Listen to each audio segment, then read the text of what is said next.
Lagozi, Lagozi, Lagozi.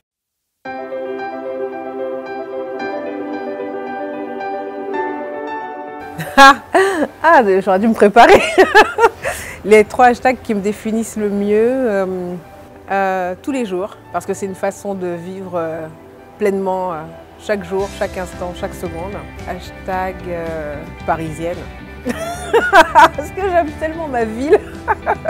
Et je dirais hashtag pas de frontières.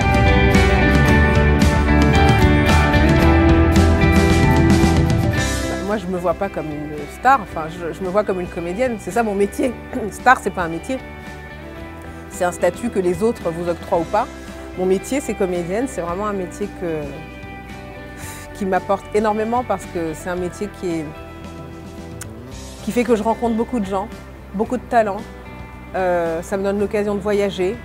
Là, je reviens de Guadeloupe, je suis là en Côte d'Ivoire. J'étais il n'y a pas longtemps au Cameroun, etc. Pour ça, c'est très très riche. Et puis le fait d'avoir à construire des rôles, ça fait que je dois m'intéresser à énormément de choses et ça correspond à mon caractère parce que je suis plutôt curieuse. Ce qui m'emmène en Côte d'Ivoire, c'est ce bébé. Il a déjà tes yeux, ce film qui raconte l'adoption d'un bébé blanc par un couple de noirs en France. Et quand on m'a proposé de venir le montrer à Abidjan, j'ai dit oui tout de suite. Ma seule question, c'était de savoir si j'allais être libre. Et voilà, le créneau s'est présenté, je l'ai pas loupé. La Côte d'Ivoire, j'ai vraiment l'impression de connaître un petit peu le pays parce que j'ai des amis, notamment comédiens, comédiennes, que ce soit Mata Gabin, Claudia Tagbo et d'autres. Du coup, en France, c'est... Et puis, il y a une langue tellement spécifique. Le parler français des Abidjanais est tellement spécial. Vraiment, vous sortez du lot, quoi. Il y a tellement d'humour. Je suis peut-être la première fan de Gou. Enfin, je sais pas. Il y a plein de raisons qui faisaient que j'avais envie d'être là. Et puis aussi, l'autre raison, c'est que j'avais envie de sentir la réaction d'un public africain à cette histoire qui est très française. Les 2 acteurs principaux sont noirs. Lui vient des Antilles, elle vient d'Afrique. Ses parents sont africains, mais elle est française. Et j'avais envie d'avoir la réaction du public ici. Et ce qui est étonnant, c'est que je m'attendais à une différence, pour être très honnête. Et les questions étaient c'est les mêmes questions qu'on pose à Angoulême en France ou à Abidjan en Côte d'Ivoire. Et c'est du coup une surprise, et une belle surprise, parce que je pense que le film, et c'était aussi mon pressentiment, a quelque chose d'universel. 5 raisons d'aller voir le film pour le public ivoirien. Bon, pour le public en général, hein. D'accord. Alors, la première raison, c'est que c'est un film dans lequel on rit beaucoup. Et comme on sait, le rire, ça détend, ça fait du bien. La deuxième raison, c'est que c'est une histoire originale, qui est évidente en même temps. Parce que quand on pense adoption en général, en tout cas en France, on pense à des blancs qui adoptent un noir. Et là, c'est l'inverse. Et donc, ça donne lieu à plein de situations auxquelles on ne s'attend pas forcément. Donc ça, c'est une histoire, c'est pas un film qu'on a déjà vu au cinéma. La troisième raison, bon, c'est que je suis dedans. Voilà. La quatrième raison, non, je vais trouver une autre troisième raison. La troisième raison, c'est une bonne troisième raison. Bon, alors la quatrième raison, je dirais, parce que c'est un film dont on ressort en étant un peu plus ouvert. Alors je sais pas si ça dure dans le temps, mais j'ai fait beaucoup de projections, des festivals, etc. Et souvent les gens disent merci, ça m'a fait du bien.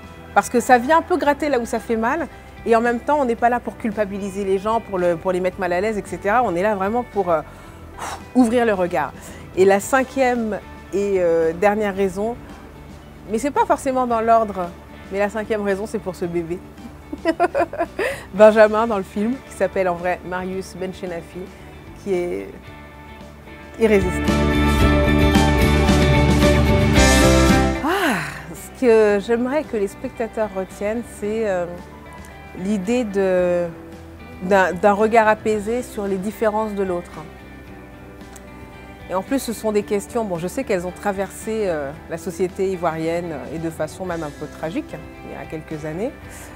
Mais ce sont des questions qui se posent de façon tout aussi cruciale en France aujourd'hui, avec tout ce qu'on a pu vivre de tragique aussi, avec notamment les attentats qui ont profondément marqué et traumatisé la société française. Et puis avec la perspective d'élections en 2017, là, l'élection présidentielle, où voilà, je ne sais pas comment le pays va traduire sa peur ou son acceptation de l'autre. Et je crois que le film, au-delà du fait que c'est une comédie, et que donc on est là pour faire rire, pour amuser, au-delà du fait que c'est aussi une comédie qui est pleine d'émotions, il y a vraiment, on joue pleinement les situations, et c'est l'histoire d'une famille à laquelle on veut arracher un bébé, donc c'est pas facile.